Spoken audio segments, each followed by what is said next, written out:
Hey guys, welcome to another Old Reader, New Reader. It's July, so it is my birthday month. So I made all the picks for this month, and I decided I want to make the decisions and invite some guests and just have fun with it. And we have a special guest today. He's below me, but I never know if it's the same for anybody else on this who's watching this. But that is Lee. Also, I love the name you chose, Lee. Me too. Luscious. It's perfect. Lee and I have been friends for some time, and I got a lot closer once he had asked about like what comics to get into, because we went to grad school together, and then we kind of caught up again, and we've become really close friends since. And he's actually been on the show before. We had a really fun time during a live show talking about Heroes in Crisis. So if anyone's interested, I do recommend going back in and listening to that one, especially because we both talked a little bit about kind of our background, which is intelligence work. So, because we were both in the intelligence analysis class in grad school, which is a surprise about us, I guess. So thank you, Lee, for joining us today. Thank you, Lee. Thanks for having me. I was saying thank you. I'm glad that the first one didn't knock me out of the running for future. No, I love you. And all the time I'll read stuff like, man, Lee could talk about this better. And my husband's like, yeah, I know. I can listen to Lee talk about anything. He's just got one of those voices. My little getaway was good. I was away. I still answered some comments, but I was away. So it was nice. I did some videos while I was gone, so I did a haul video. My favorite composer of all time passed away, and I managed to sneak in a little Easter egg in one of my haul videos because it was the day that he died. And yeah, so I'm ready to talk about these books.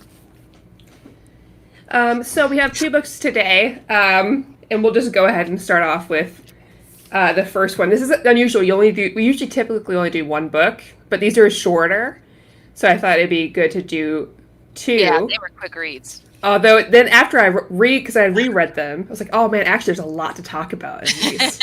So this might end up going over time, but whatever.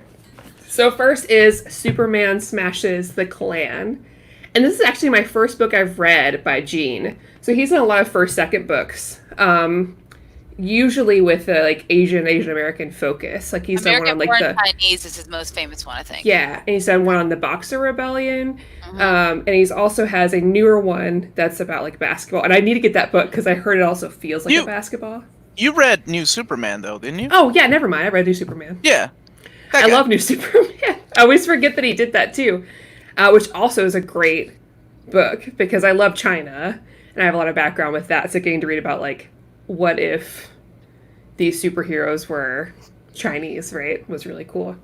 So yeah, so let's start off with this. If anyone wants to take it and do a quick summary or whatever, and we can get into the nitty gritty. Have you watched our shows?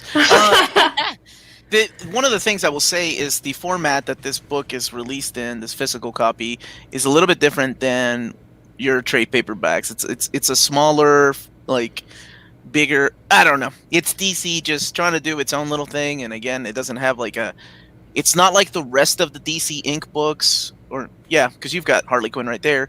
Well, and this wasn't technically DC Inc. It's the graphic novels for young adults. So like. The Harley Quinn book we're reading next, is DC Inc. Mm-hmm. Yeah, but it's not like Mira. It's not the size of Mira or Catwoman. It's just different. It's a different format that pretty interesting. So yeah, Lee, you're our guest, man. Do you want to tackle like a short overview of the three issues that are collected in this trade paperback? By the way, spoilers. Spoilers of all that. And kind of the title kind of gives away the biggest spoiler of the book. Did you mention this, Omar, about what it's based on? No, I did before we started. Why don't you do that, and then we'll let Lee do that. So the graphic novel actually has a nice little essay by Gene Luen Yang at the end that discusses his influence, why he decided to write this graphic novel. And one of the things is that around 1946, the radio show, The Adventures of Superman, they did a episode called Clan of the Fiery Cross, and so this is loosely based on that radio show. So already you can kind of get an idea of what the subject is. Obviously, it says smashes the Klan, so we know what it's going to be about. But that's a little bit of background on why the influence behind it, which I think is fascinating. They took something from the past and brought it up here to the present, and it's still relevant today. But we could talk about that after we do the summary. Lee, you want to take the summary? And don't feel like you have to either. You don't have to. I'll do it. If you didn't read the book, it's cool, man. By all means. So the Lee family is a Chinese American family who lives in Metropolis. They used to live in Chinatown, but Papa Lee got a new job at the health department in Metropolis, so they're moving uptown into a white neighborhood, and that causes some friction. Most of the book is from the point of view of the daughter, whose name is Roberta. Someone else want to. There you go. Roberta. You're always so good at remembering names. I got didn't that know- one. I knew yeah. that one too. So Roberta Lee, and a lot of the early parts of the book are about her discomfort with leaving behind Chinatown and moving uptown, and the discomfort that comes with the racial tensions. Right off the bat, they have like some odd interactions with neighbors and new people that they live around. So as the book progresses, you find out there's a Klan presence in this neighborhood. And the Klan is the Klan of the Fiery Cross. They're an obvious stand-in for the Ku Klux Klan, real life I'm Ku Klux assuming Klan. it's which is trademarked probably, which is why they didn't use it, right? I'm assuming it. It could be to avoid Any direct comparisons? To avoid any Or- direct comparisons, or it could be to avoid anyone being able to search it online. Or 'Cause, libel or something. it's a little bit of like that. like security through obscurity. Like Yeah. you don't use the exact phrase. If they search for it, then they have a lower chance of seeing it. So the Klan is not pleased that a Chinese American family moves in. While this is all going on, Superman's like kind of in the background, but it's a different version of Superman than you've kind of seen before. His powers are like more limited. He doesn't have like his full range of powers that we come to know him. He doesn't have ice breath. The dude can't fly. He doesn't have laser vision. And Superman starts helping out this family in certain cases where things happen to them. And as it goes forward, like Superman becomes more and more involved in helping this family combat the Klan. That's like my high-level overview. I don't know if we want to go I think that's perfect, and then we can just dig in. Yeah. One of the things we forgot to mention is the artwork in this. Mm-hmm. It's so I and I'm so sorry. What is the team's name again? Is it Goody Hiru? Okay, so Goody Hiru. When I did a review of Gwenpool, they were the artists on that. They were the artists on Avatar Unstoppable Wasp. and Unstoppable Wasp. So I think it's two ladies from Japan that draw in the style of kind of like Clamp from Magic Knight Ray Earth, where there's 4 ladies and they use the name Clamp, but there's two ladies that draw this. I freaking love this style. It's so good. Like, I know it's not for everybody because it's literally anime, but I think like I was a fan of their stuff when they were doing Gwenpool. And they did something else that I cannot remember right now. I think it was a short story for the Power Pack. Bringing it back to Power Pack. They did Power Pack, and I was like, I don't care if nobody else likes it. Because, anime's kind of an acquired taste when you're dealing with Western comics. I don't think it feels too anime either. Oh, I Which is don't. why I like it. Oh, I don't know about that. Oh, I guess Their to me- facial expressions. Yeah, I didn't get it. Yeah, I think because I think I see a lot of like graphic novels follow suit. A lot of like cartoons. It looked Of course, Amanda and I are Avatar fans too. Yes. So, so maybe I that's would almost why. consider Avatar anime, though. In a well, way. people call it American anime, basically. Maybe that's a more accurate definition of it. But yeah, not complete anime. I mean, yeah, I wouldn't say that. I mean, just their facial expressions, like whenever, and like the artwork is very manga-ish when it comes to action, and there's nothing wrong with that. A lot of Western artists have borrowed that, before. I just think it really suits this. Oh, yeah. the book here. I think it suits it very well too. Well, I like the art style because it has so almost a nostalgic feel to it, which I think suits the 1940s era. So I think that brings a lot to it as well. It's not like the sharp edges of the night, like it's not over sexualized or over anything. It's very like these rounded edges and things like that that to me seem a little bit older, seem more vintage, if you will. So I think that has to do with the color tones that they use too. It's more that helped. It's the color tones that you would see in the classic Superman cartoon, right? So there's kind of an aesthetic to it. I felt like if Bruce Timm did a guest issue of Unstoppable Wasp. That was like the way I felt about it. Like it had a little bit of that nostalgia, but it also had a little bit of that super sleek, modern, sort of Eastern influence. So their picture works perfectly for the tone. I'm going to show the picture that I like, that I think symbolizes what we're talking about, and that's this one here. I really love the way they draw Superman. It's got a like Wieringo look to it, but you can definitely tell. I mean, her facial expressions and just I love it. With the black diamond, with the Kingdom Come diamond, it's Yes. Well, it's great too because we have a younger Superman at this point, right? As we discover, because as Lee mentioned, while we're also following like the Lee's families, like their own, especially the children, how they're dealing with their identity, right? We're also seeing that with Superman at the same time, and so we start to learn that the reason why Superman doesn't have those powers, because at first you think, okay, well maybe it's just different, because original Superman just leaped, right? He didn't fly. Yes, exactly. He didn't fly. And so I thought, okay, maybe that's why. But then we learned that really he's just been holding himself back.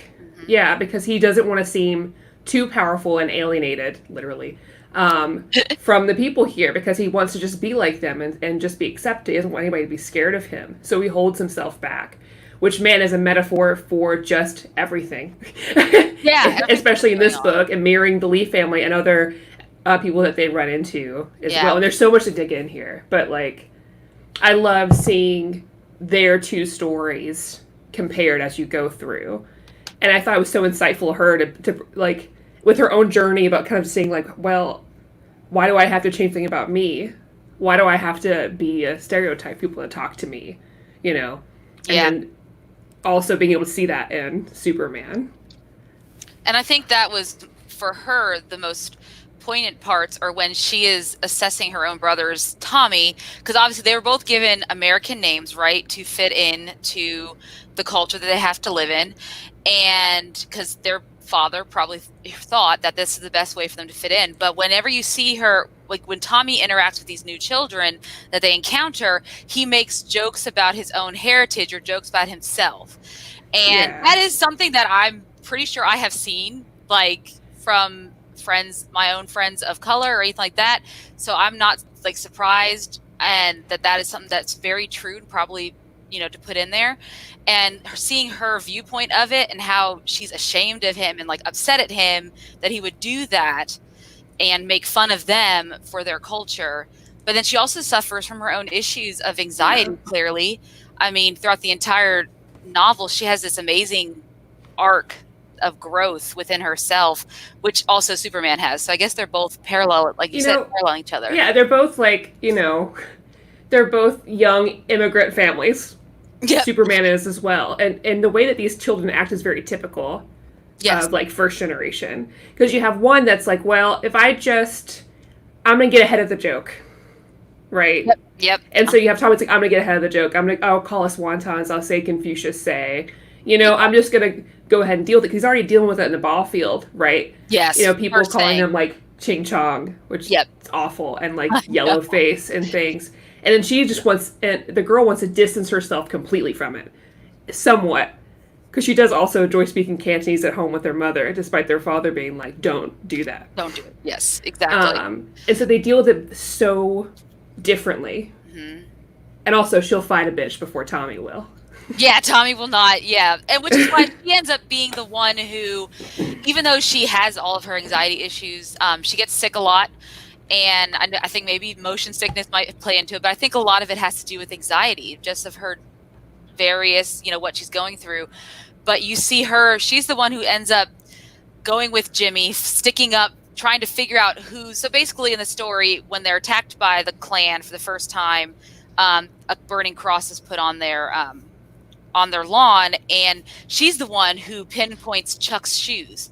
Like, I remember those boots from the ball field, and their work with Superman and Lois and Inspector Henderson. And Inspector Henderson, another great character, he's the first black man to make detective on the police force, and even the police within the police force don't respect him. And even Mr. Lee. Even Mr. Lee, even he had his own prejudice against him. Mm-hmm. So there's a lot of, that's what I think I find, what I love about this is there are a lot of these small little nuanced everyday occurrences of racism and prejudice that are just played throughout, that are not super overt, but enough that you can notice them and you're like, but that is how it is. It's right. That's everyday racism. It's there, whether, people want to admit it or not. Right. And Lee, I remember you messaged me when you were reading this, and you talked about, I already forgot his name. Is his name Freddy? He looks like a Freddy. The kid whose uncle is part Chuck. of the Klan. His name's Chuck. He's a Chuck. He's a Chuck. The blonde kid.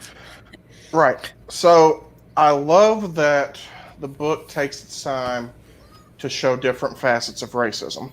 Through the eyes of the Lee family, you see both passive forms of racism in the jokes or the casual assumptions, and you see active forms of racism in the form of the goddamn Klan burning a cross on their front yard.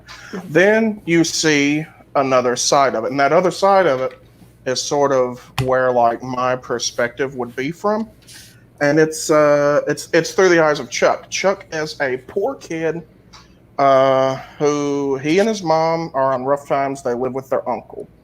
Chuck idolizes his uncle. When he and his mom hit rock bottom, his uncle was there to pick him up. His uncle's a father figure, helps him figure out, how to do baseball. And there's a small scene right when Chuck first quits that baseball team where his uncle is like, get your act together, go apologize, be an adult about it, right?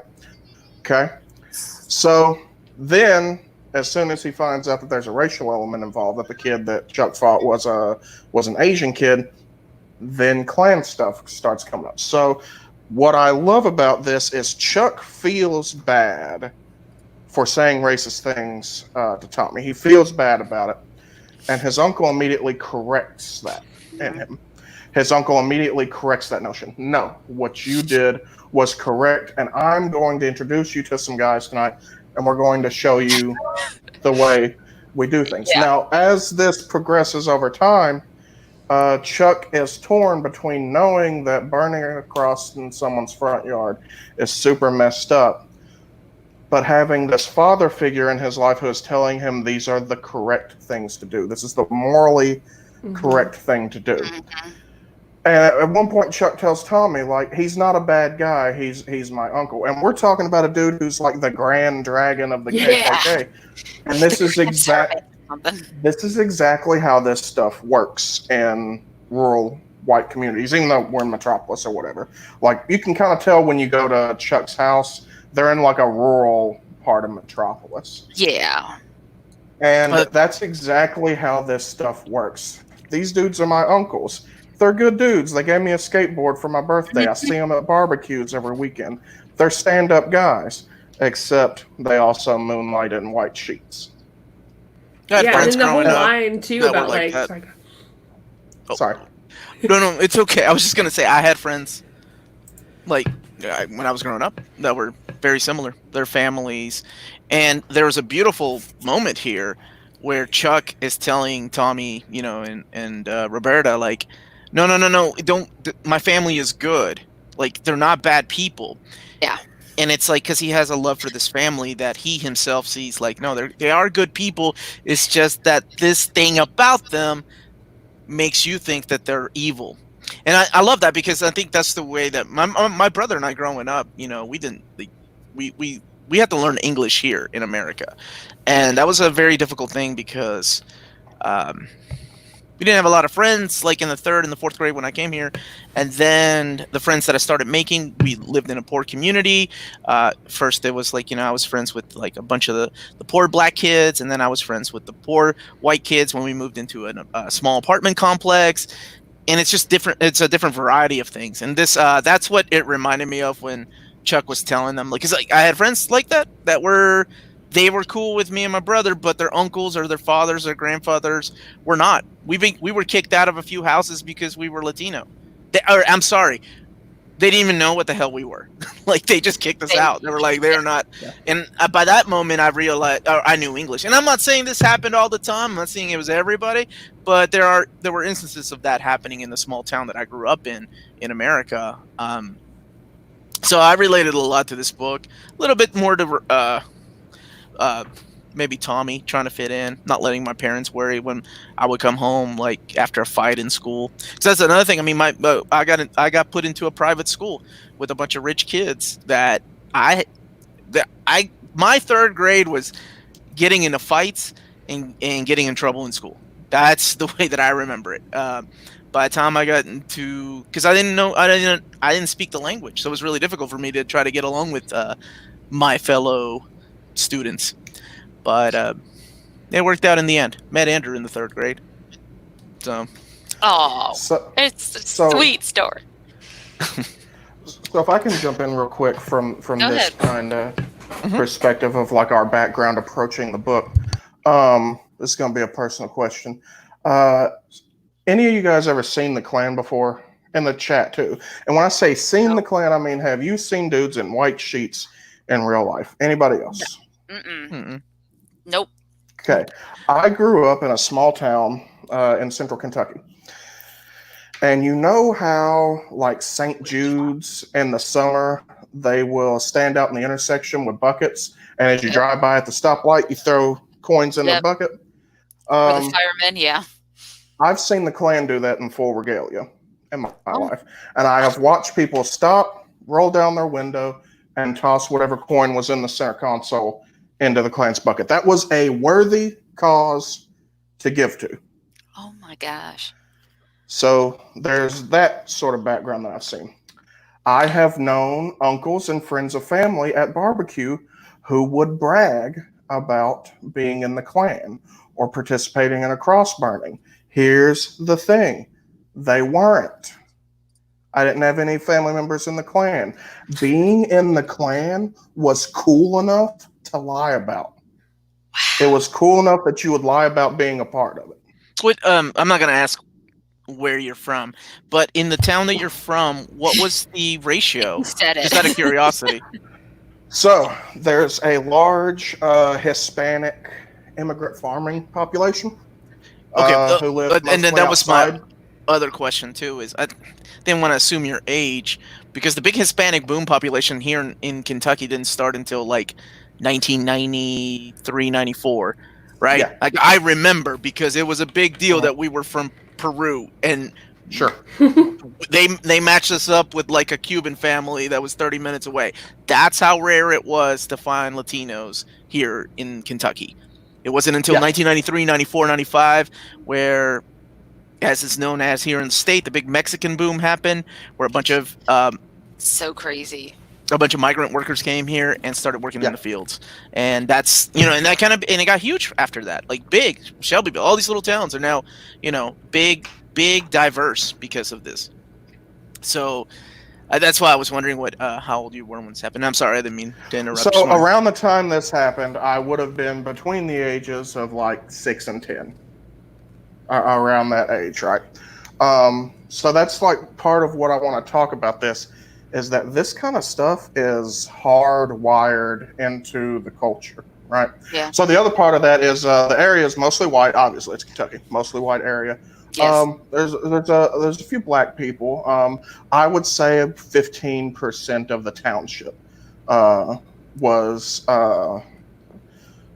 African American, and then we had a sizable Latino population in my high school. See, in my hometown, the city never really desegregated the schools. What they did is they changed the name of the black-only school, and then they changed what districts were. So the high school I went to was formerly the black school. So my high school was much more diverse than the other school in the township. And there were like legitimately kids at that other township who never met a black person before. I believe that here in Kentucky. I believe that. Right. Oh yeah. So when I see this struggle that Tommy is having, right? I never had an uncle like take me to a goddamn rally, to a cross burning or anything, or try to initiate me. Yeah. But I have seen that portrayal of these things. Like when you see a white hood, you know that's evil. Mm-hmm. When you see a white hood, it's the exact same as watching Nazis march in the streets of Munich in black and white photos. It's the exact same. Yes. I'm from like a culture in Kentucky where that's not necessarily the first thing that pops into somebody's head whenever they see people marching in white hoods. And that's one of the things that I wanted to bring up, especially because I can't talk about like the experience of racism as like an Asian American person or a Latino person. I'm a white dude. I grew up white. But I can talk about like the perspective that Tommy had, because it's very similar to like my own thing. Chuck. Like when I was a 10-year. What? Chuck what was did I the say? Tommy. Yeah, that's okay. It's okay. It's a lot of kiddos. So that's like the angle I come at this with. So I really like that Tommy's arc is coming around to diming out his uncle. Oh yeah. I like that that's his. Throughout, like it's so. Oh, sorry, I started talking over you. No, please, by all means. This is when my medicine starts wearing off. Not that that's an excuse. What? I have ADHD. My medicine wears off, and I interrupt people. It's okay. I interrupt you all the time. So go on, Maddie, before I interrupt you. No, but yeah, it's great to see him go through because, like, you see, he's like, I don't know how to deal with this, and he's like, kind of trying to keep his friends safe in the way he can without like shutting off this other's part, but still like repeating the same lines. It's like, you know, he keeps repeating is it that wrong to want to live with people like you? Which also hits home to Tommy and Roberta, right? Yes. Yeah, because she also misses being with people like her, and then also like when she meets her old friends too, you know, we see that kind of like there's so much just weird distrust. Yes, with even people. with her old friends, they didn't really. Yeah, it's like, oh well, you left us. You're better than us. She was snooty. Yeah, they thought she was right. snooty. They thought she was too good to hang out with them. I really like that. Like that was a good. That was a good thing, and it was something that I love when a writer does that. Right, it's the small little panel of just something that could have happened in her backstory that doesn't need to be fleshed out. You come to an understanding that okay, they didn't get, or she thought their friendship was a lot more than what it really was. And I think that has a lot to do with Jean's writing as well. And the continued narrative of the not fitting in anywhere. Exactly. No matter what you do.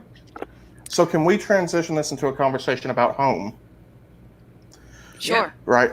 So the context there is you can never go home again. Mm-hmm. When you go back to the old neighborhood, that's not home anymore. When you go to the white neighborhood, it's very clear that's not home. They burned a cross on your front yard. You miss this sense of home. And then later on, Lois talks to Roberta sitting on the curb outside their house and says, when you learn enough secrets about a new place, it starts to become home because you learn how to fit in. I loved that, yeah. So Roberta and her brother's story are about forcing a home, forcing a place for themselves, because the community will not make a place for them. It's about forcing a place for yourself and maintaining identity. So what you see for this family is by embracing their identity, they create a home in a new space. And this is happening in parallel with Superman figuring out where home is for him, because he grew up here. He's obviously one of us. It's a great thing about Superman. He's from somewhere else. He could crush us all with his pinky finger, but he would rather help out. So at the same time, the lead children are learning to embrace their identity and the strength that gives them. That's happening to Superman literally as his dead parents are talking to him and teaching him how to play. Yeah, exactly. That was a pretty interesting dynamic we didn't really talk about. Like, at first I was like, why is this even thrown in here? It doesn't make any sense. Why are we redoing an origin of Superman? We've done this 100 times. but then it's that conversation, right, that his parents later on have with him and that she has with her. Wow. Yeah, Well, thanks, Nick. Nick, thank you. Thank you for the super chat. Thanks. Oh Thank you, seriously. I love Dynamite, so it's not a big deal, but thank you so much for the super chat. Thank you. From man. Nick. Thank you so That's much, really seriously. awesome. I don't know where the hell I was. You're going with that either. The conversation that he had with Roberta, right? Roberta's like, why are you pretending like you're one of us? Why are you having to pretend to be human? You know, you're able to not leap from building to building. You could fly. You know, just don't limit yourself to what you think we should be, because he had a fear himself, because there's this past with him being compared to the devil because of and it shows you that anybody can be anybody can feel like that. Anybody can go through these things where kids are just assholes. Well, like yeah. growing up, Yeah. everybody gets picked on. Everybody Contrast gets that picked with on. what happens to Superman at the ballpark, Yeah, that's where and then Which that's is- what happens, right? And the which is kids- nearly beat for beat with the ballpark scene from Irredeemable. Yeah, when the that's what I was- plutonian lands and saves the crowd from the Yes. nuclear bomb. And as he's looking at the crowd, someone walks up and holds his hand up like he's a champion. And he can hear people in the crowd saying, he's a freak, he's a show-off. Look what he thinks of himself. You know, Superman can hear all that shit too, right? Yes, he Oh, can. yeah. He hears it all. It's the first thing he hears from that couple. The first thing he hears is this freak's going to kill us all. Yeah. And he showed up to save him from goddamn Klansmen Yeah. with suicide vest. I love the relationship between Superman and Roberta was great. I loved it. I thought it was cute. Yeah. I would love to have I liked seen it a more lot. of her. Sadly, it's one thing. Yeah. And then when Lois gives her the pen, and she Ugh. Roberta sees it, and it's a Lois Lane pen, right? Like, it's got Lois Lane's initials on it. Mhm. And then Yeah. Lois, at the very end, she's like, "Oh yeah, so I did a little homework myself, and that pen is actually you. It's for you." And then she reveals that her name is Lanshin Yes. Lee. I thought that was so cute. I was Ugh. like, "Yes, own that shit. Don't call yourself Roberta. Own it. I love it. Love it. I think it's Yeah. great. I love the way was that such it a good ended. ending. I'm so glad I read this book. Yeah, Me I recommend too. this to everyone. I feel like it should be. It is still in print. Oh, it's It is. widely Yeah. available. Yeah. I just got it on Amazon. I know they got it on in stock trades, I think. Oh, so yeah. you can get it anywhere. Like, I think everyone should just. I mean, this should be required reading to me. Well, yeah, especially when dealing. Yes, I agree. Well, yeah, And- especially right now. Like, how. Well, I mean, this was always going to be relevant regardless. Oh yeah. But But even man, more reading so, it right now. Yeah. I could see, I think about when I was in Arkansas, which is, even though they did busing to desegregate schools, the white, affluent parents found a way to keep the segregation alive, which was by pulling their kids out, putting them in charter schools and private schools. And so most of the public schools where the busing you still ended up with segregation based on redistricting and everything like that. But when I was doing teaching down there, I keep thinking about the 8th grade class that I had to do my student teaching. And this book, heck, even my 11th grade class who had to read Huck Finn for their summer reading, this would have been a heck of a lot better than any of those to teach any of these issues. I'll just say that. So Why didn't we make Kristen read this? She would have loved it. This could have been Yes. her introduction to Superman. Oh, she's going to read this. Trust Okay. me. No, she's no like, I will make her question. read it. No question. This is a good question. Why I do you think think- DC took so long? I've I got think my own the answer. world for Maddie. needed to wait for Gene to do it. Yes. Damn it, that I was think- my answer. He's Yeah, the perfect person for writer. this. I mean, like, he's waiting already for the been right talking about thing. his issues, and when you think about, Asian American comics, you're going to think about Gene. Yes. That's the first person that comes to my mind. I'm I dying to get him to do. I think I might reach out to see if he'll do an interview for my work or something, because I really want him Should. to. He also, if you haven't read New Superman, that is a great It's story. wonderful. Even though it starts off like you're like, oh my gosh, this is the same thing. Is it Korean? Where was it? Or is They're- it China? They're all Chinese. Okay, so they have a Chinese Batman. You're like, why do I need to read? But there's so much heart in that freaking book. It didn't last very long. I think it was only like 16 or so No, but issues, sadly. I wish it did. But it was great. It was a lot of fun. If you have not read any of his other work, I recommend that. And man, I think someone said in the chat that it's on YouTube. Yeah, I bet you could. Yeah, That would be Yeah. cool. that would be be cool. really cool to hear it read originally. Yeah, Or and their the version book of itself has his own little like stories how the he essay. Yeah. found Superman, the essays behind all the things that happened, like all the research that went into it in the books that he had to read. So I mean, this is a really Yeah, good book. I really enjoyed it. It has a bibliography at the end of everything that he looked up to do this. That's incredible. So- do we want to go ahead and give a quick rating before we go to the next one? Yes. Sure. Yes. Let's do it. 10 out of 10 for me. I loved it. I thought it was great. There's nothing wrong with this book. Yeah. Like, because it's written for young adults, I think it's perfect. 10 out of 10. It's wonderful. Yes. Same. 10 out of 10 as well. I enjoyed it immensely. 100%. Yeah. 10 out of 10 All right. across the board. Everybody go buy Yeah, that it's book. not groupthink, guys. We all literally love this book. And I knew I would love it. I know you all would love it. I'm so Yeah. glad. I mean, I remember when I've really been into these DC Young graphic She novels. has. yeah, there's they can be really hit or miss because Yes. there are some not great ones. Teen I Titans. really didn't like Gotham High at all. I haven't read. I didn't buy that one. This Cami Garcia too, which I was hoping because she's one of those young adult authors. Because that's what I did. I bought Black Canary with Meg Cabot because she's. I love that one. Diaries. Yes, I can't. That's wait like that's a young one too. Yes, it is. Yeah. 10 out of 10. Thank you, Chad. I forgot to ask. yes, That's the Chad. Chad. They would give But it. this If y'all one's had read it. fantastic, and this is my other. Before I read Superman Smashes a Klan, I would have said this is my top one, personally. Harley Quinn breaking glass. Mm-hmm. Now that I've read Superman Smashes a Klan, that's my favorite one. But this can be second. No, it's good. You can always Because you can I always prize kept for picking first. up the DC books, hoping that I would get a winner. Because a lot of them are like, oh, well, this is fun. But it's not amazing. Like, Mira is fun. It's not great. But I really liked this a lot. So this is by Mariko Tamaki, and I've consistently chosen her as one of my favorite writers right now. I can trust anything she puts out. She's done Supergirl Being Super. She's going to be the newest writer on Wonder Woman. She's done This One Summer, which I know that Omar has and loves.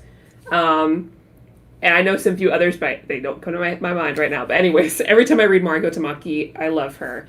And the art is by Steve Pugh, I think is how you say it. He did the Flintstones. And Lee was saying he wanted an Eisner for the art. Oh, for this book? No, for Flintstones. Not on the Flintstones. I'm pretty sure he won the Eisner for art for that think you're right. Flintstones run. He's had he's done Hellblazer, he's done Animal Man. The guy has been around for a while and he's a phenomenal artist. He's incredible. But I'll do the quick summary of this. But basically, we've got a different type of Harley Quinn story here, as we do with a lot of DC stories. So they don't give you, when they're doing these like younger versions of these characters, they don't do the same like classic origin story as they do some of the others. So in this one, it's different. She's kind of like a delinquent. She's got herself into trouble, but always usually for the right reasons. And her mom sends her to go to Gotham Yes. to live with her grandmother. Sorry, Drew B said, "Take that, Nick. Thank you for the super chat. Drew, Thank you. you're the man." All right, sorry, Maddie. She's sent to go live with her grandmother. Her grandmother's not there. She's gone off on a cruise or something. And she ends up being taken in by Mama, who is this drag queen who I guess runs this like drag bar. Pretty much. Yeah, he's awesome. He's like, and he's the sweetest drag queen all the ways that a drag queen can be just the sweetest. He's very just loving. He's like, oh, you can call me Mama. And she finds a great community with them. And she goes to Gotham High, where she meets Ivy, who is wonderful. Wonderful, absolutely. Just super activist, right? She's a very big activist. And, Harley's trying to find her way in there. And also, is Poison Ivy not wonderful as a black woman? The hair makes so much sense. It was such a great choice. But basically, Harley gets involved in this thing where she's trying to save her community because they're in like a lower income area, both like where she's living and where Ivy's living, so that does intersect.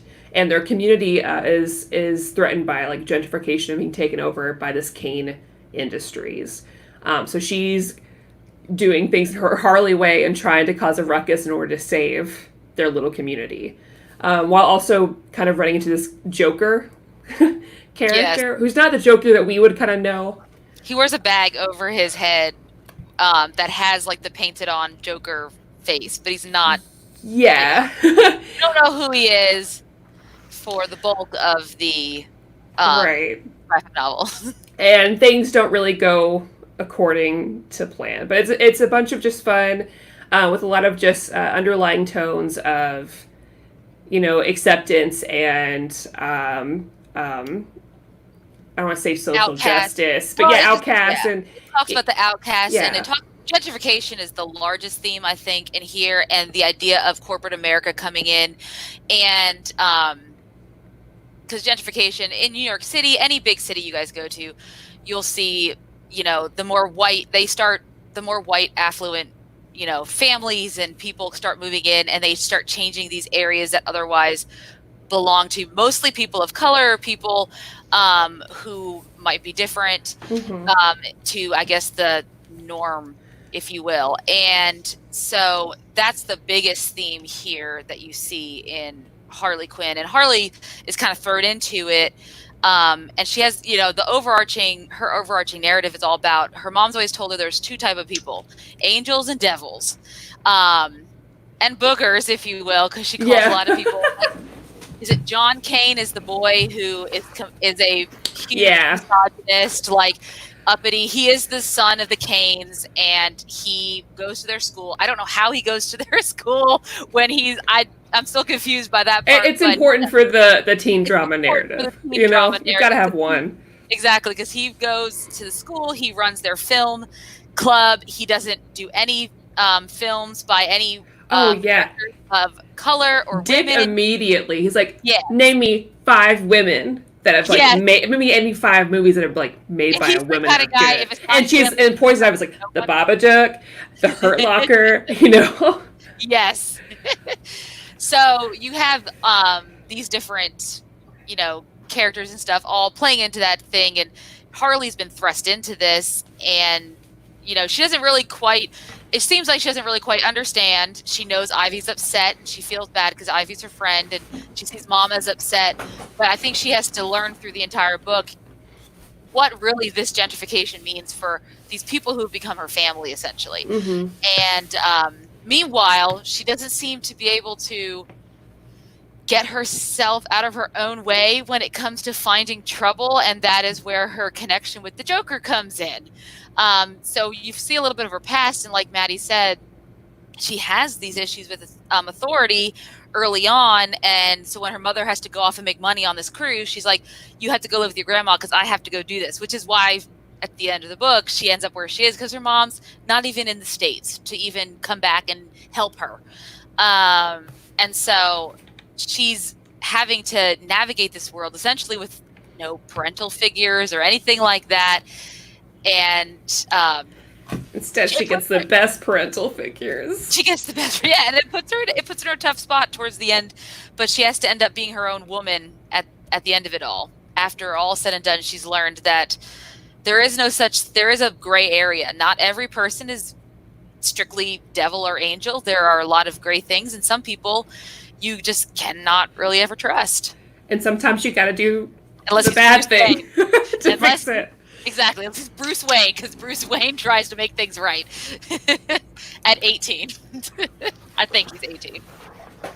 So I'm eager to hear what you all thought about. I loved this book. I thought it was great. I love the way that, you know, I love the different characterizations of these characters. I would read more and more of this. I think it's going to be a show. I thought Harley was delightful. I love this portrayal of Poison Ivy. And I love their whole little community, and just such a wonderful view of like her gay community that she ended up in, and how just loving and accepting and sweet they all were. I Joker can fuck off to the sun. Yes. Yeah, that Joker story. I I kind of had a feeling that was where it was going to go. Are we allowed to say who the Joker The turned out Joker was John Kane. It's fine. John Kane, yeah, he's the Joker, and really, he just is chaotic. He just wants the world. He wanted to set up. He's not. He wanted to set up He wanted to set up Harley or Ivy and everything like that To fall, yeah. to fall and destroy the community guard, destroy everything they were fighting for. And yeah, her drag queen family was like my favorite part. I felt like if I just had a whole story based on them, I would have been just so happy. But yeah, overall, I enjoyed the story. Sometimes Ivy came off a little too strong for me. Like sometimes I felt like she was screaming like in all Twitter, 240 characters about her feelings. So it was a little hit or miss on her character, but I liked the idea of where they're trying to take her character. And for Harley, it's so hard because I was like, Harley Quinn's origin. I mean, originally in the comics, she's a psychologist, right? Who is, gets manipulated by the Joker into falling in love with him, and then, she ends up doing his bidding in a way, but then eventually has her emancipation in comics and movies and whatnot. And it was nice to see it like this and not have to go through that same thing where always has to be your origin. Well, you know what I mean? And I was really curious. I was like, how are they going to make this for a teen book, right? So they definitely played on her kind of. I have not checked out. I'm just listening to what my co-host thought. I just have to be nice and let them finish. Yeah, and I talked. Okay, I'll be right back. What? What happened? I guess I could have done that too. Should I keep talking about my view while Maddie's gone? I don't know. It's Is like having a conversation. That's what it feels like. I can talk about my bit if you want. Lee, yeah, go ahead. Okay, Lee, go ahead. And then I'll go. If I'm cutting you off, feel free to keep going. I think you're doing. Oh no, I was just gonna say, I was worried they make her too manic pixie type of character, and they didn't. She was a little juvenile for my taste, but I think that's just it. Could be just how she grew up, and I have to give that as a factor. But I liked how her arc ended, and I liked her taking control of her story. Because at first I felt like she was kind of just along for the ride in everyone else's stories until she finally took charge of her own story towards the end. So that's how I was going to finish it up. Yep, Lee, go on. You go. So, Maddie. So I adore this book. I adore Harley, but I agree with you on one point. There's one point in the book where I got this feeling that was like they needed Harley to be such a manic pixie dream girl that they were going out of her way that she wouldn't notice things. Yes. Like she doesn't notice the thing in the principal's office, right? Or whenever, like, she doesn't understand gentrification at all. She just knows that someone's being mean to someone and she wants to break windows over it, right? Yeah. I was like, she can't surely be that naive, right? I mean, get that it's used for a teaching moment. I think the teaching moment could have come like 5 pages earlier. Yes, exactly. I could see that 100%. Yes. So, if I can, I'd like to talk about this iteration of the Joker a little bit. Go ahead. Yeah. I love this iteration of the Joker because he is so pathetic. Mm-hmm. This Joker is every private school edgelord douchebag who took a debate class. The ones who love they read V for Vendetta and they decided that made them a revolutionary. Like, kid, you're a Kane, right? Like between you and the Waynes, you own half the city. Mm-hmm. You don't get to walk around talking about like sowing chaos and destroying the system. Yeah, we went to school with a couple of those guys.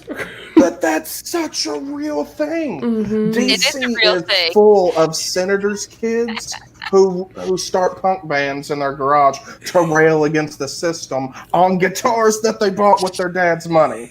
That's so true. And that's why I love this Joker, because I think the Joker is best when he's a bit pathetic. I think the genre as a whole takes that character too seriously. All respect to Heath Ledger's impression of the Joker.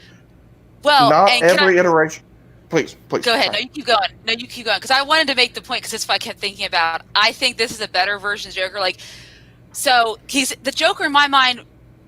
What I think about the Joaquin Phoenix version, right, and how he by accident ended up being this almost being the spokesperson for those who have been disenfranchised and kept down, right?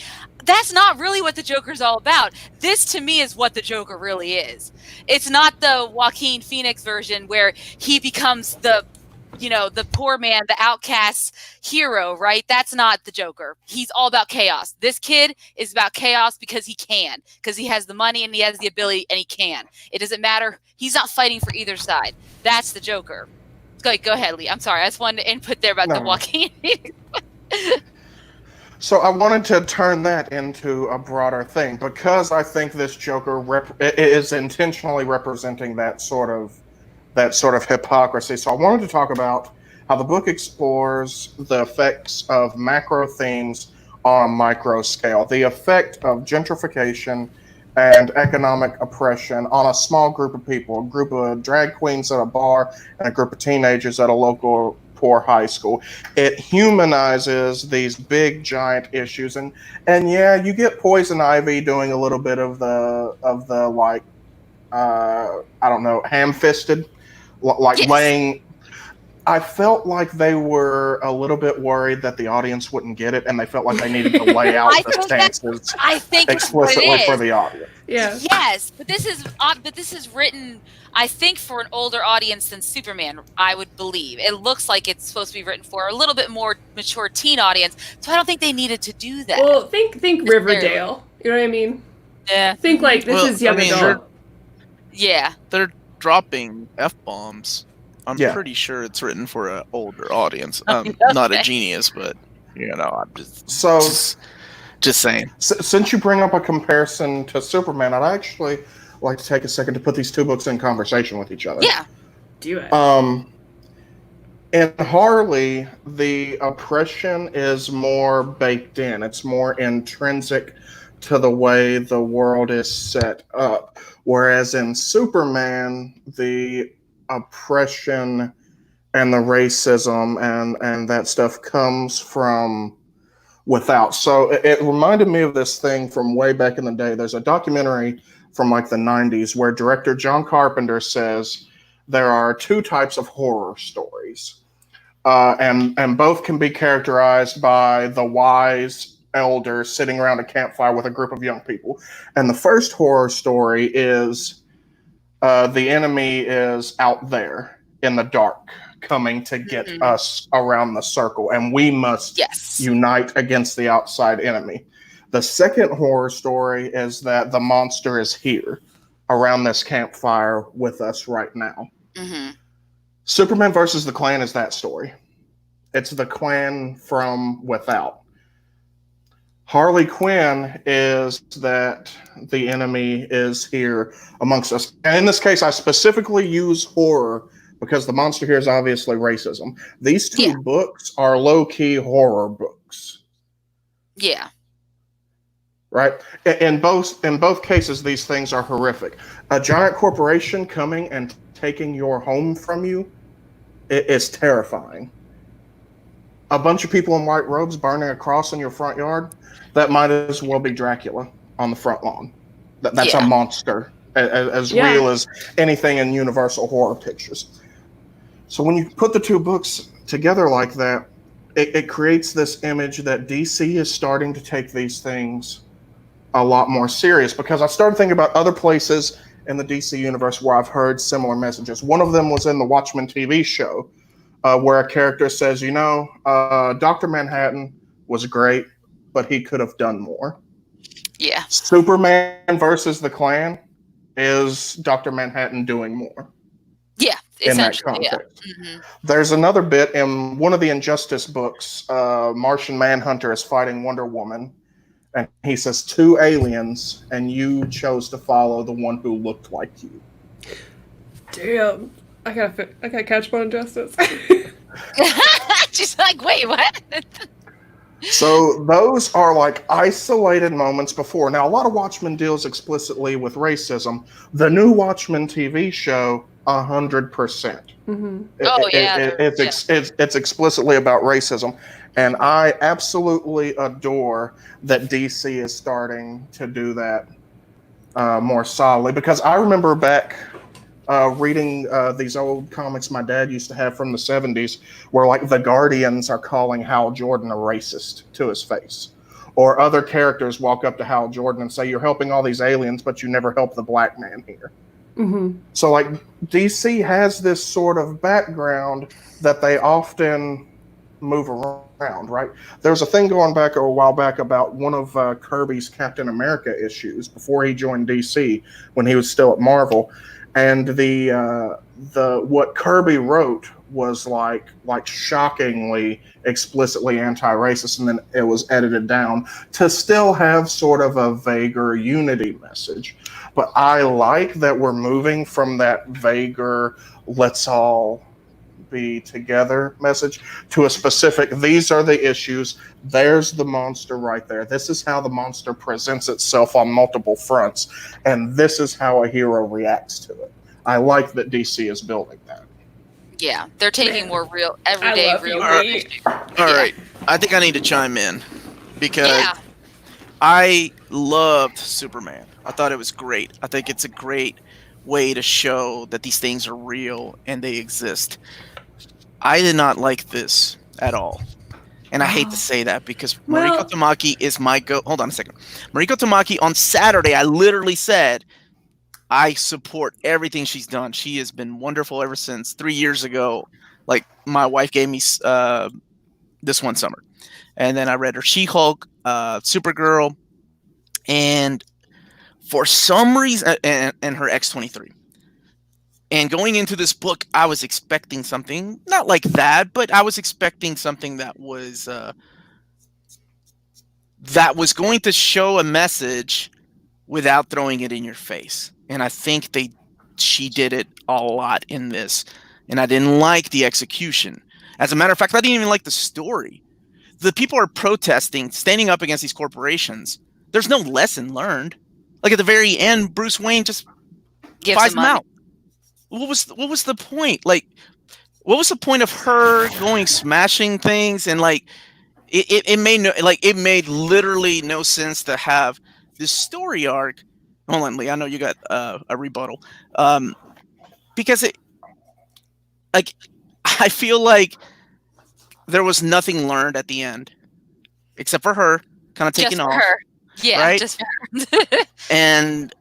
But everybody else just got to live their own lives because Bruce Wayne bailed them out. And I was really disappointed in that ending. I think they just had it. Maybe I wanted more. Maybe I was expecting more, and that's what sucked. I was expecting more, and maybe I should have read this first instead of Superman. I just didn't like it. Like, literally every chapter, everybody's dealing with some form of discrimination. Like the ladies with her Children of the Corn kids at the restaurant, talking to the the drag queen, right? Yeah. Mm-hmm. Or the racist principal, or or even Kane himself, his whole family, stereotypical one-dimensional villains. And then I didn't get the whole Joker thing. I didn't like that at all. I didn't understand. Maybe y'all saw something I didn't, but yeah, I didn't like that twist at all. The twist made no sense because there was no hints or at getting there. It was literally a privileged kid that had seen, all these movies and, became this villain for the sake of having a villain. I don't know. The art is beautiful though. I will say that. And I love the fact that Ivy did rebuttal with her 5 picks of movies. That was nice. But other than that, I didn't like this, and that sucks. Go ahead, Lee. What did you want to say? So the reason the story plays out like that is because these issues do not have a simple resolution, and they continue on. Just because Bruce Wayne buys out the evil corporation that's going to gentrify your neighborhood doesn't mean that It's not happening 2 blocks over, right? It doesn't mean that the police aren't going to shoot a black woman in her home to enforce an upcoming community development project 2 blocks over. So the point here is what Winston Churchill said, which was you fight them in the beaches, you fight them in the streets, you fight them in the air. That fight doesn't stop, and that's why the story ends without that resolution, is because that fight has to continue. My second one was, I think you may not have liked their play on the Joker, because I think you might be lucky enough to not have met a dude like that. I went to a private school, remember? I've met plenty of dudes like this. But I'm saying, like, I had debate class with them, and we had film class together. I mean, they're there. It just made no sense. Like, it made no sense why he hired her to go do things. Like, it was just really. So you're saying here's my issue. Here's my issue. On why you would do it. Yeah, and here's my biggest issue. When you have stories like this, when you have other worlds or else worlds like we used to have back in the 80s, there has to be a specific reason why these characters, why it has to be Harley Quinn and Poison Ivy. Because when I read this, it literally could have been anybody else. It could have been Wonder Woman and Catwoman. It could have been, like, what was the reasoning for using these characters? Like, I feel like there was a story here that she wanted to tell using her own characters, and then she just turned it into a Harley Quinn character when DC offered her this position. And I don't know. I wanted more. I guess I was expecting more. Yeah, I can see that, because it is a surprise it doesn't wrap up. I mean, I like it regardless of how it went, because sometimes it's sad when it doesn't wrap up and it doesn't work. Yeah. But no, it did wrap up, but the wrap up was just. No, I mean, like, she wasn't, like, successful, I guess. I guess I mean, we'll have a multi-billionaire just buy everybody out. The protesters had a small win. Yeah. That might have helped. That was my biggest issue with this. Yeah, but that is an issue I can see with the Harley Quinn. The only thing I can think of is that when he ran into her and he decided she'd be useful because he saw her naivety is the only reason I could think he would have chosen her or started, seeking her out. But other than that is yeah. When you bought her that outfit. Yeah, it just you make a good point, Omar. You say it doesn't really make sense for the story why he would do that, because he really just met her and barely had a conversation. Much. Like, yeah, it was too much. You know what? Let's make it about Harley Quinn living with these drag queens and focus on that. Because if you're gonna expand everything and say everything's a problem, sometimes that message doesn't get across to people. And specific people that don't like comic books like this, that are saying they're putting too much politics in there. And I think Superman did it. It's the same message, right? But I think Superman did it better without putting it too much in your face. Like, these things exist. I agree, but I also disagree. Because I say for the intended audience for this book, which I assume is younger, this is exactly the message that they want to read. There's a reason why I think, because Lee mentioned earlier, like, I appreciate that DC's going this direction. When you're looking at, like, younger people, like, look at, like, kids on TikTok. I'm talking about teens and, like, young 20s. I'll throw myself in there. I feel like that's exactly what they want to see in these. And for them, it's like, well, politics have already been a part of their story. I know that there's an older view of comic book readers that definitely disagree, and we talked to a lot of them. Yeah, that's our main audience. I would say. In same way that we've talked about the whole, like, separation of politics and comics, which I don't think is possible. But I understand that it can be more forceful and apparent versus, like, some X-Men comics can be. But I think this is exactly what its target audience wants and appreciates seeing in their comics, because they want to see their comics grow with what the issues are that they're talking about, because they're all talking about it in the same way. They're all Poison Ivy. Yeah, That's true. They are a lot of them. And like Michael, that's it. They shoehorned Harley into a story she didn't belong in. What makes this a Harley Quinn story? I don't know. Like, seriously, they could have put anybody in. They could have made her black and then tie it in that way. But instead, they decided to throw in another character because it's Ivy, and there's a relationship there. Maybe not in this universe. And I realize it's a different universe. I'm not even hating on it, like, because it's not canon. Or, I'm sorry, it's not... no, I can say, I guess, canon. And I realize it's a different Joker. It's different, many variations of the Joker. But, like, when I think of the importance of the characters and why they have to be in a certain story, I think of Harleen, right?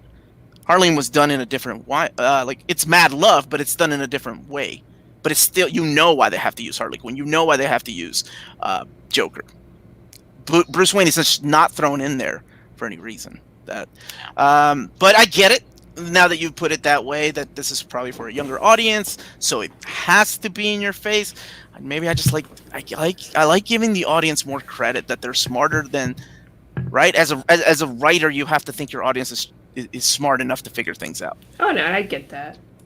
I do like Frey's comment. I hate that it blocks some of the people. We have 4 people. Yeah, Sorry. It's okay. She couldn't have been black because her perspective was a privileged person finding out how the world was unfair to different people. I do like that.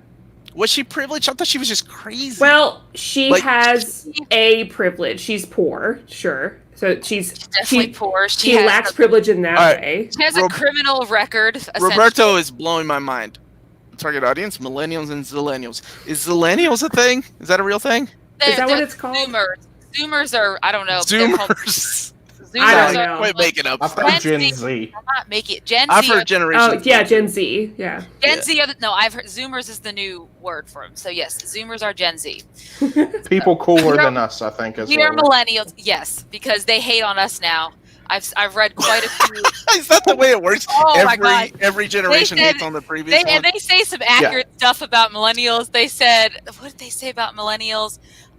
We still are tweeting and Facebooking about adulting, and they're like, shut up and go do coke already. They're like, millennials are still sorting themselves and living out their emotions and their personalities by Hogwarts houses. Grow up and do coke already. Man, they got you all down pat. They got us down. They're like, millennials love to wear shirts with funny paint. That's right. It's okay. Yes. Go ahead. Okay, and Man 40, I've never read these, but people enjoyed those stories. Where should they go next? That is why I don't like elsewhere or non-canon stories, because once the storyline is over, it's done for good. Yeah, it's That's over. the only down part. Yeah. My recommendation, I feel like the DC ink is, and just the young graphic novels they're putting out, tends to be similar to other graphic novels that we see that are young adult. So if you look towards other young adult, I hate calling it young adult because to me it's still all ages. I've talked about this on the show before. I feel like putting the YA title on it makes people that we talk to daily, right, not want to go read them. But I feel like anything like First Second, Boom, I think will have some similar tastes to this. There's a lot of First Second books that deal with similar topics. And are also lengthier, tend to be. And you have to deal with an existing canon. So you can have similar characters and stories, but not have to worry about how it is similar or differs from the main DC canon. Yeah. I just enjoy him as a one-shot in what it is. Mm-hmm. And I think that's the way it's That's how it was about Dick Grayson's Lost Carnival. I just enjoy it as an alternate story. And they're so much more enjoyable that way because you're not bogged down by continuity. One thing I would say to add to Maddie's point is the DC Ink line, I think, is like OT, like older teenage line, right? Yes. Yeah. Do you all know how blessed y'all are to have blessed. like no more comics code? Like back in my day, we had this thing called the fucking Comics Code Authority that, do you know how big of a deal it was for cable to say, damn you for doing this to me and damn me for doing this to you? I was 13 years old and my mind was blown. I'm like, oh my God, they're going to get in trouble. They used the damn word. Like, it's so weird to see comic books like this geared towards teenagers and things like that. I think it's wonderful because back in the day, because of the Comics Code, they couldn't do these things. They couldn't say the things that needed to come across. So That's crazy to think And about. yet Wonder Woman tied people up every single week when she got printed. She tied people up and And spanked knowing them. That was pre-comics knowing her code. history, That was knowing her pre-comics code. history Yeah. of how she was made. Whew. God, I love that movie. If Yes, I me can too. jump in, I love it too because Luke Yeah. Evans. Go for it. no, please, I don't want to interrupt Amanda. Sorry. No, I'm just saying I loved that movie about Wonder Woman's origins because Luke Evans is hot. So there you go. That's it. Let's go ahead. I don't even remember Luke Evans in it. All right, go ahead, man. He is the okay.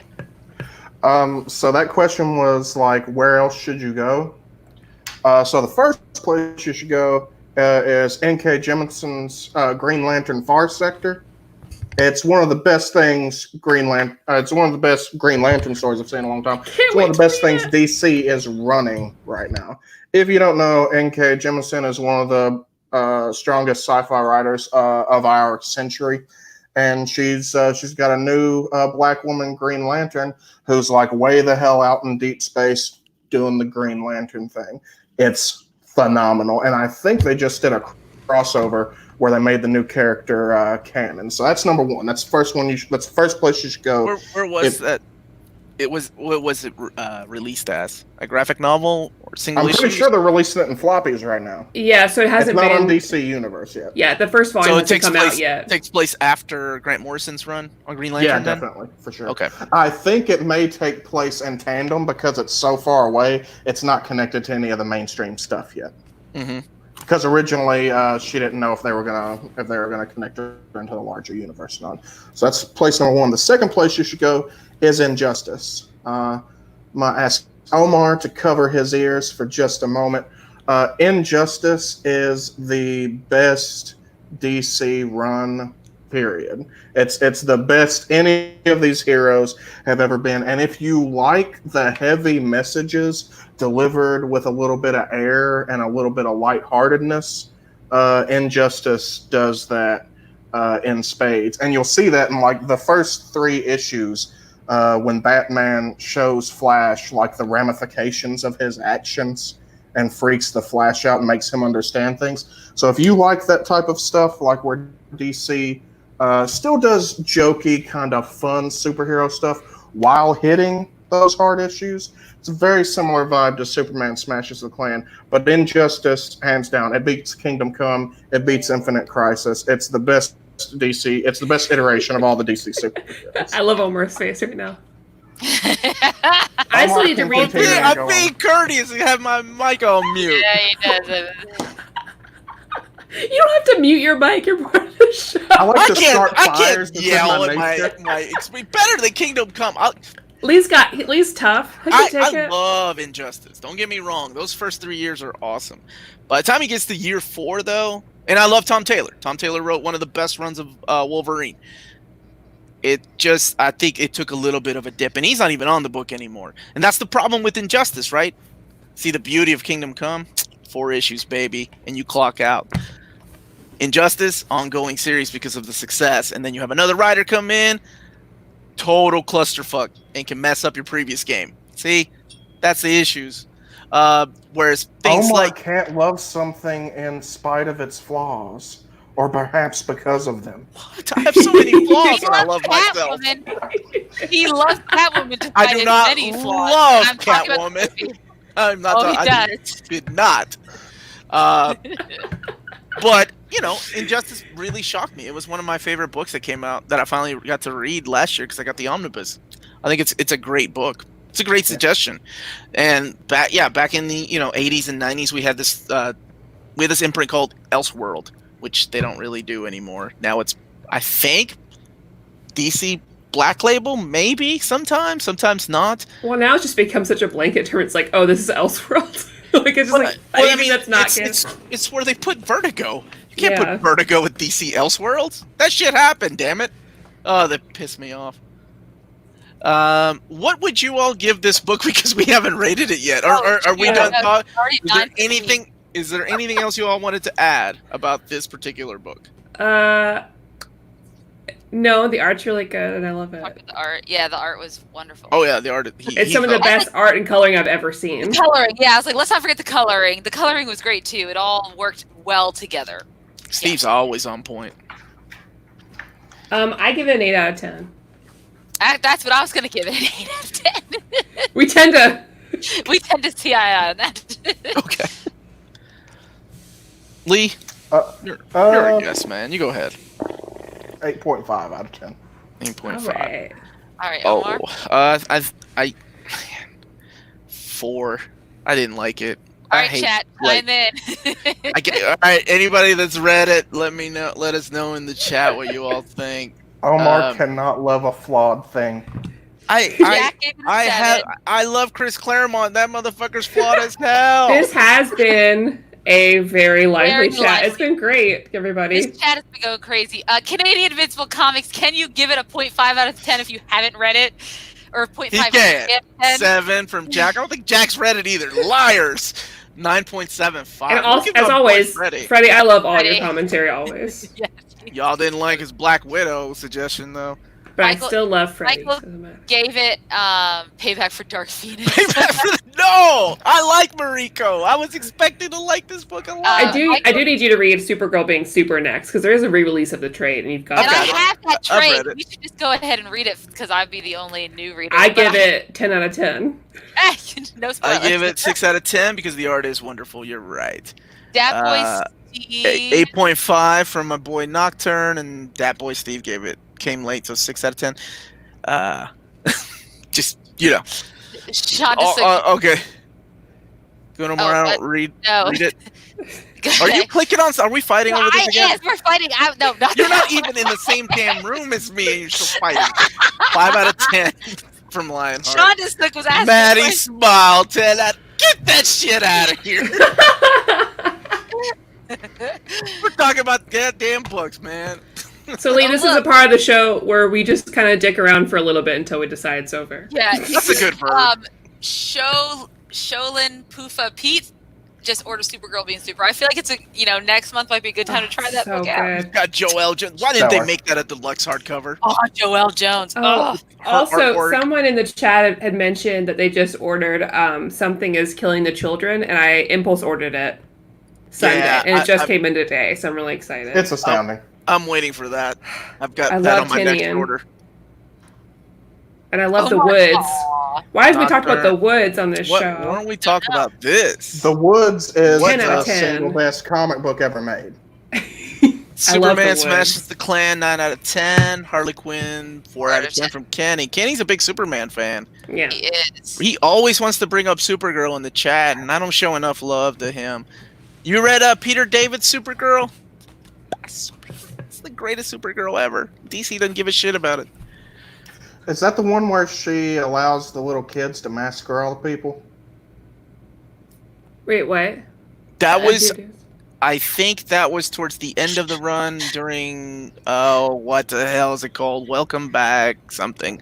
So Supergirl goes and she liberates a bunch of young girls who are trapped in sweatshops and brothels in East Asia, and she lets them basically massacre their oppressors. She gets to a point where she's taking them to hotel rooms to kill the dudes. Damn, what a G. I like. It's dope. It's dope. Go Supergirl. It's very similar to the bit in New Frontier where Wonder Woman lets the. We haven't done New Frontier on this show. They haven't read it. We need to read it. Yeah, I've never read it. We have so many things you need to read. Solid one as well. It's the best Martian Manhunter story there is. Well, then I'm in. It's up there. Yeah, it's good. I like that. I love John Johns.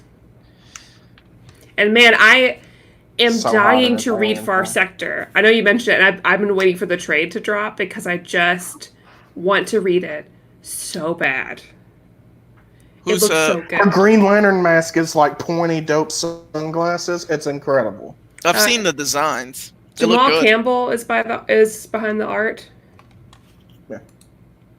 And it's rated mature. I don't know where to read it except for buying the issues, which I guess I could. I should support my local comic book store. Did you guys read American Born Chinese? I haven't. I've read that last year, I think.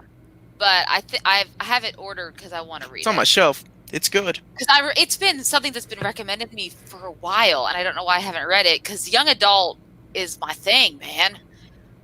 New Frontier is my favorite comic, period.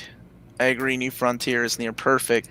Jack keeps asking about pineapple on pizza in this Because chat. he asked me on Instagram, and I told him I liked pineapple on I my do pizza. too. So he's got You're the one to blame for this? I like Yeah, I like probably. pineapple pizza, and y'all can pineapple on chill. my pizza is I delicious. need to catch up. I'm on 6, brother.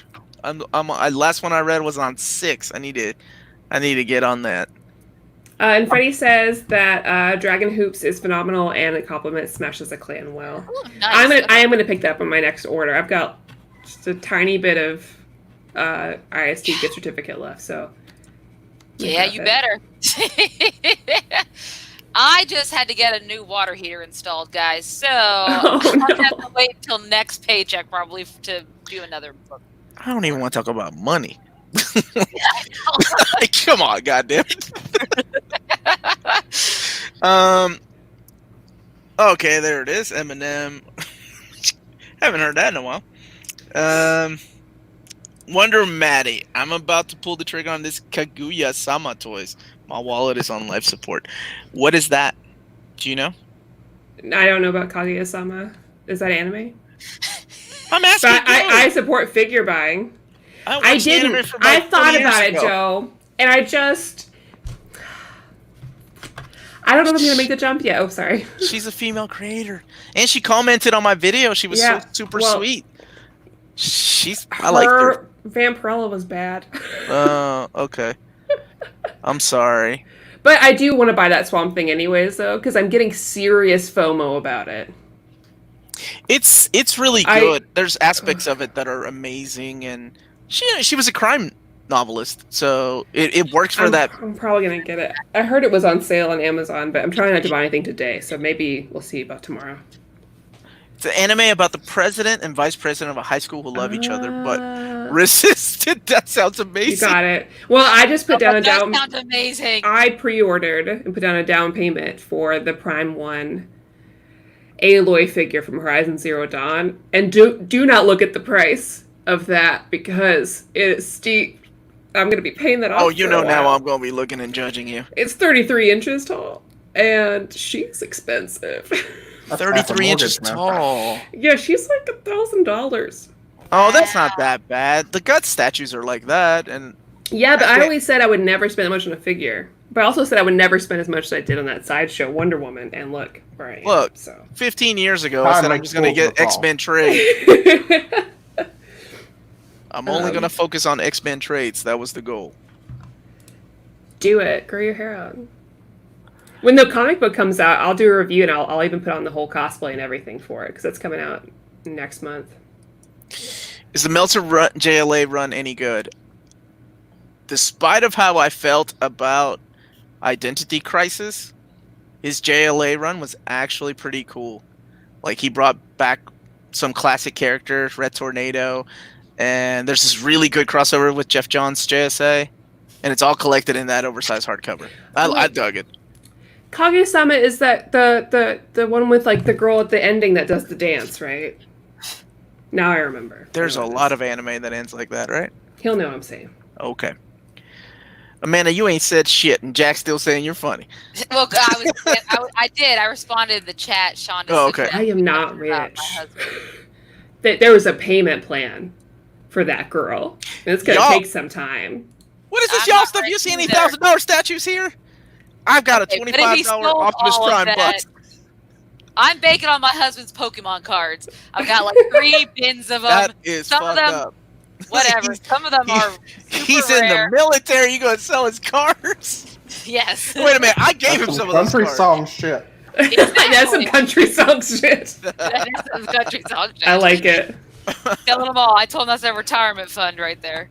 Or part of it. You gotta learn to flip it. You gotta flip it when it's right, or it's not gonna work if you hold on to it. Luckily, too long. Pokemon That's is something the key. that will seem to outlast every generation. Great Salmon says, let's just talk. Lee, what have you been reading lately? So, comic book wise, I have been reading. Hang on. Oh gosh. I got FOMO'd into getting the Yes, those are awesome. Getting the H.P. Lovecraft Mountains of Madness that's adapted awesome. manga. This art is. See if I can get a good splash. Yeah, I didn't know those get were a good Lovecraft. I splash recognized the covers, but I've never known what that was. Yeah. Oh, that's Denise awesome. I mean, Oh the shit! Lux the So art stuff cover. is just So it's actually absolutely. Lovecraft stories. It is his novella about an Arctic science team that gets attacked by aliens on a That's awesome. mission to Antarctica. It's It's really cool. good. Anyone want to drop me it's a one of link the to less that after this? Yeah, it's one of the less like overt racist ones because I have a whole thing with Lovecraft stuff. There are a bunch of authors, including Tanabe, who do way better at Lovecraft's shtick than he does. One of them is Silvia Moreno Garcia.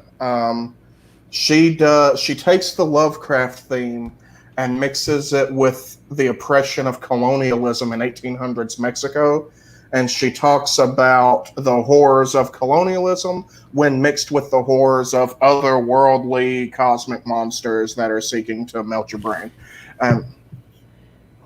Go ahead, Maddie. And she's she's the one with that show coming out, right? The one on HBO. Is that the same one? No. Lovecraft okay. Country is by a different author. That's going to be put out by Jordan Peele, right? Oh, okay. I've been trying to and get it is into the same thing. It's like Lovecraft Southern racism stuff plus lately. tentacle monsters. It looks That so good. sounds like a Jordan Peele thing to get into, so that makes sense. Yeah, I've been in a Lovecraft kick, so I want to get into more of it because I play one of my favorite board games is Mansions of Madness, which is Lovecrafty. Which once this is over, Elite, we're gonna play it together because you would love it. And Sure. Ellie and I did watch Color Out of Space this weekend, which was a With mistake. Nick Cage. We watched it. Oh, what a movie! I It made was- you a damn deal. I went to see that shitty Tom Holland movie. It was a I know. movie for sure. A movie. So, have you seen The Void? No. It's on Shudder. Get you a 7-day free trial of Shudder and Shudder. check out The Void. Okay. It's real similar kind of gimmick. Yeah, man, to get Shudder. That's right up your Oh alley. yeah, poor sweet I know all Amanda. about it. They talk about it on Screen Junkies all the time, so I So, know all about it. I just will never get it. On topic with this, Shudder has it's one of the best places to watch Tenerife Dew's horror noir documentary, which is about the history of blackness in the horror genre. That's on my list. It's not on Amazon Prime or Amazon anymore. That's on Shudder. Yeah, that's on Shudder. Amazon? I think it's a Shudder original. I think Shudder produced it for her. It is outstanding. If you ever wanted to watch Keith David and Tony Todd sing kid songs together in a movie theater while they're being interviewed about what it was like to be in The Thing and Candyman, that shit happens in that documentary. Ooh. Keith David had the best fight scene of any horror movies in They Live. Are we going to talk about my rage that Tony Todd isn't going to be Darkseid in the Snyder Cut? I don't know Tony anything about the Todd. Snyder Cut. I don't Tony know Todd about for the me Snyder is Cut. Darkseid as much as Powers Booth is Gorilla Grodd. Okay? No one else. Is this in your head or did this happen? Yes. Oh, okay, sure. I have a Simply lot of because it's in my casting head, that I Omar, doesn't mean that it's not abject I reality. talk to Amanda every day, and half the shit she comes up with comes from her fanfic. So go ahead. True. I have a lot So of fan for me, castings that will never come to fruition. Yes. So for me, Tony Todd is quintessential Darkseid, and as long as he's alive, no one else should touch that character because he's absolutely flawless at it. He's perfect, and he's not going to run. Someone was like, "He's a 60-year-old man." I'm like, "It's fucking Darkseid. You think he's not going to be all CGI?" You see, Oh, yeah. you know, I love Andre Boffman.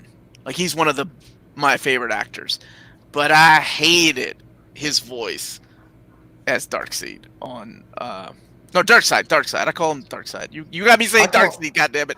Who knows? That's okay. It was an animated, one of the animated films, one of the Justice League animated films that used him, and I don't know, it just threw me off. I love Andre Boffman, and his voice just didn't fit the character. Real quick, I just want to. Okay, I don't spoil Dark season 3 yet because I haven't watched it, but I'm obsessed with Dark season 1 and 2. If any of the rest of you haven't watched it, please, please, please, please watch it. You would all love it.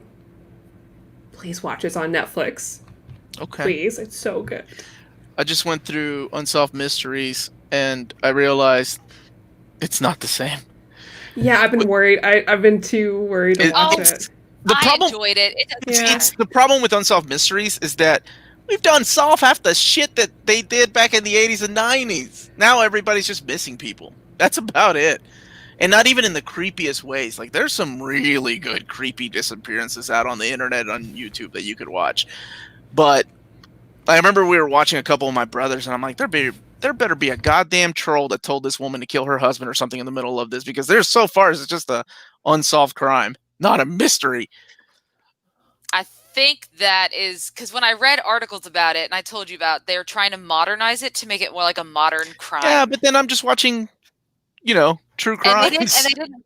I know, it's just true crimes. I was like, it could be anything that you know my what mother-in-law really watches on True TV. So it really needs it needs a host and it needs reenactments. I mean, that was what's cool about they said they the don't original. want to host because they don't want to replace, because no one could ever replace Robert Stan. How dare you? Ultra Magnus, Robert Stack, Sorry, Robert Elliot Ness. He did have a really unique voice. I mean, look how many times we've done Twilight Zone, and they've always had a host. Yeah. Are people on the pod aware of Hellier? What is it? Hellier. Hellier. Hellier. No, not me. It is a docuseries on Amazon Prime set in Hellier, Kentucky. Oh, wait, yeah, you told me. A group of paranormal investigators receives mysterious messages saying that goblins are attacking farmers in Hellier, Kentucky. It gets weird after that. I cannot stress enough. It gets weird after the goblins. It's on Prime. All right, I'm watching that. Okay. Okay, weird's a good way to put it. How far is that from us? In season 2, they go to Somerset. Oh, shoot, that's not far from us at all. Oh, crap. We can all unite over our hate of Ashland. My hometown. Yeah. Tyler. What a small world. God, Tyler. What a small world.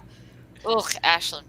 I remember the Ghost Hunter show that when I was working at Buffalo Trace, and I remember how excited I was that they were coming to Buffalo Trace, because anybody that worked at Buffalo Trace knew that Warehouse Q was the haunted warehouse. But these motherfuckers went to Warehouse C, where none of us saw or heard anything. So we're like, this shit is fake. I ain't watching this shit ever again. And I was so disappointed. Yeah, thanks for reminding me, Lee, because I want to show this to Elliot. Because he's also from Somerset, so that's perfect. And Robert Stack. How dare you? It was before her time. I know. They wouldn't have known that. I don't know who Robert Stack is. I mean, I looked it up, and I should know it. God bless. He's been dead for about 10 years or so. Then that would be why. Oh, yeah. Wait. I see his face. Yeah, I know. The minute I see his face. Hellier. That's how you say it. Thank you, Lee. Hellier. For anybody that's watching this later and isn't watching the live chat.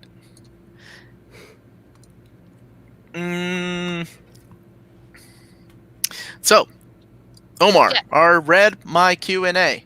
He wants to know if you are going to watch Justice League and was it that bad? Yeah, I'm sure we will. I'm sure. Yeah. Spoiler alert, it is. Unless it's a Snyder cut, apparently, but we'll have to see. I didn't hate it as much as some people. Neither did I. They are all good. It got a pass from me. I just want everyone to watch. I think it's like Cosmonaut fixes the Justice League, and it's like a 4-part. It's either that or it's Nando v. Movies. And I just want you all to watch it so bad, because then you'll know what it could be. It's just, that's the perfect one. I'm going to resend it to everybody. DC movie. Wow, that is a big thing to say. In the same way they've never made a bad Star Wars flick. Wow, Lee. That's a brave man. Lee, that's brave. Did you say they haven't made a bad DC movie? Yes, sir. I don't know what if you say the Batman movies, I will fight you. Because they're great. Oh, I was just going to say... No, you know what? That's going to be too long. X-Men #1 for overrated sometime. I'd love to do that. No, Lee. There've been bad ones, and that's okay. No, sir. No? Okay. I like that it's your opinion, but that's a good counter argument because I have nothing to say after someone says no, sir. At least he was polite about it. I don't know Someone which get one. this man. I don't know which one the worst statement to make is. There's never been a bad Star Wars film, or there's never been a bad DC film. I think I want to say DC. Because I don't care about. I mean, I care about Star Wars, but I don't care about it as much as I care about DC. Neither do I. So when it comes to DC, I care I'm about like, either one that much. Phil Owensley's right. DCs are bad. They're abysmal. is that where you were going with that? Then you have redeemed yourself. Well played, sir. Oh, that's funny. No. So all of y'all only like There Will Be Blood. If a movie is not There Will Be Blood or Citizen Kane, you're not into it. Oh no, they like some That's bad what I'm movies getting too. from it. No. Wait, Trust me, no, nobody's comparing them to that. I'm No just way. comparing it to, a movie like that was entertaining that had a arc. I don't know. I don't know which one. Like, because there've been some bad ones. Why are you doing this, Lee? My His review mind's on, blown. It's like it's like that my gif with like the review thinking and the says a like. lot. Omar, you have this idea in your head of what a movie should be, and you have to understand that intentionally or not, art can transcend the structure that you have in your mind you think things should fit into. That feels like something a shitty director would tell me. But Omar, you have to understand the vision that I have had is decades different on than yours. fanfiction.net of this, okay? So, Like, Yes. yes, I realize that, but storytelling. the same could be said like for Return of the Killer Tomatoes. Like, yes, it's a movie, and it was bad. I realized the director wanted to go a certain way. It did not. these things go that don't way. entertain you? So there are 10 movies. There are 10 movies that I refuse to ever watch again. Ever watch again. And it's tough. And it's tough to make it into this list, right? Because I'm a guy. Top hit list. Let's go. Let's fucking No. do it. I don't want to go that route. I've already broken Maddie's heart with my review of what's it called, and I don't want to do it again. But there are 10 movies that I'm just like, I can't watch these again because I don't want to. And I'm a guy that puts a lot of movies in the background and just watches a lot of things because. And I don't mind rewatching movies. As a matter of fact, as soon as we get off here, I'm gonna go watch Karate Kid again for like the 89th time. The good one, Amanda. Be quiet before you tell your Jaden Smith fucking joke. I was gonna say it too. and I don't. None of the DC movies would be on that list. So I agree with you. Like What are your 10? I'm curious now. What are those 10 movies? No, I'm not gonna do that. Just 10 movies that I don't like. We'll save it for a panel show. Yes, I'm gonna tell great you why. Because the moment that you do that, you're gonna offend somebody, right? And I don't. That's why I don't. You never on my channel see my 10 worst Omnis. Fuck that! Because somebody's worst Omni, somebody's gonna be on the chat going, "God damn it, that's one of my favorite books." Yeah, Aside so I from don't the fact really. that was someone's life's work. Mine might Someone's be Hellboy. greatest Right? dream on earth And was they that were able Omni to coming out. produce something that I have not, right? So until I make a movie or a comic book, you're never gonna see this. Man, I feel bad for how I talk about Heroes in Crisis. Some books deserve it. Although I think I'm pretty nice about that book. But those are strong statements to make, Lee. You should come back on the show because that's a long talk. I That would think be I just got banned. No. I like a difference of opinion. You can ask Maddie. It's true. Because I like when someone says, I like this because of this. And I think it's wonderful that it brings joy to some people. And I'm never here to crap on anybody's joy. And I just think I always say it's my opinion. So I'd love to know why you have this, a strong statement about DC movies. We can go there and then Star Wars another day. But I think it'd be really fun to go back and forth. Ooh, we could do a horror movie or show, because Yeah. Lee's the person I go to. Like, what scary movie do I watch? I'm like, have you seen this? He's like, yes, here we go. Yeah, I love horror movies too, so it'd be really fun. That's I like wasn't my calling genre. Jim out. It was just I don't watch his videos. Did he really do that?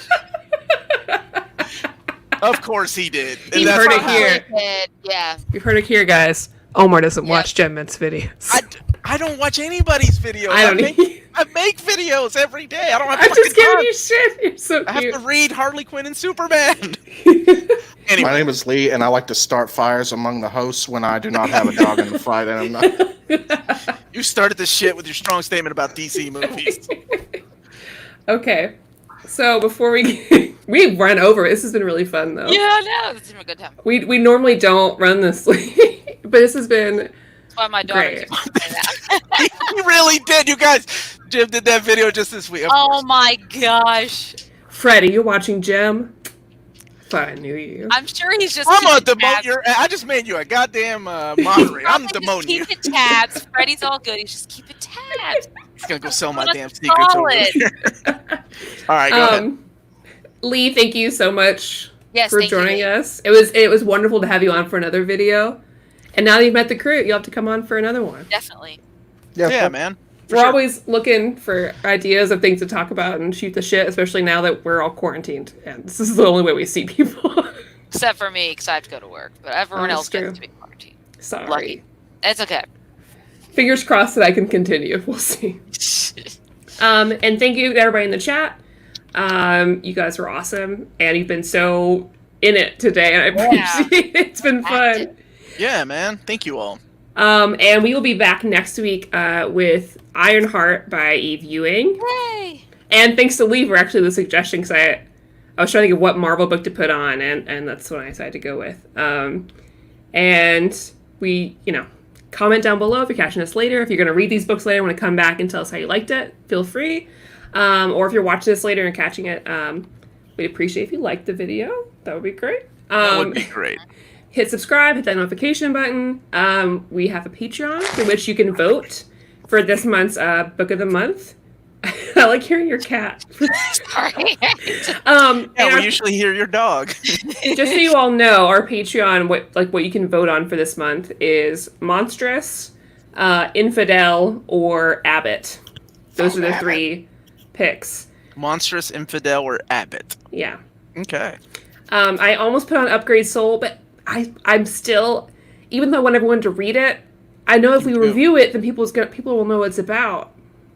And I don't want You anybody don't to ever know wanna without review it? reading it. We can do it. Can we do a spoiler-free review? That'll be our No. first. Okay, never mind. Forget it. Um, Just shooting I mean, ideas. maybe we have to label it full of spoilers. Upgrade Soul, please only watch. Like, have like a warning right at the beginning. Only We've watch this been if you've doing read this it. for 2 years. I know, Matt. but people Can we still have a watch it scrolling us thing? without reading, and Okay, that's fine. okay. But Upgrade Soul, please don't look up anything. It's so There you good. have it. It's my favorite book. Is it? Yeah, I think it might be my favorite. It's your favorite book. At least I think it's the best thing I've ever read. Oh, I shouldn't Wow. say that.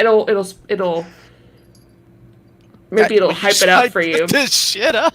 You just went up here from down here. I know, I need to Okay. chill. Yeah, so we'll be back next Tuesday. And thank you again, Lee. Lusciously. Yes. Thank you, Lee, for joining us. Yeah, of course. Thank you for having me. And I hope you all have a good night. Good night, everybody. Good night, everyone. Oh, you gotta do the if it's the thing, it must be near mint thing. Amanda. Oh, and if it's classy and cool, it must be a near mint. Look at Lee. He watched one Killing episode. Good job, man. I guess I'll hit the end.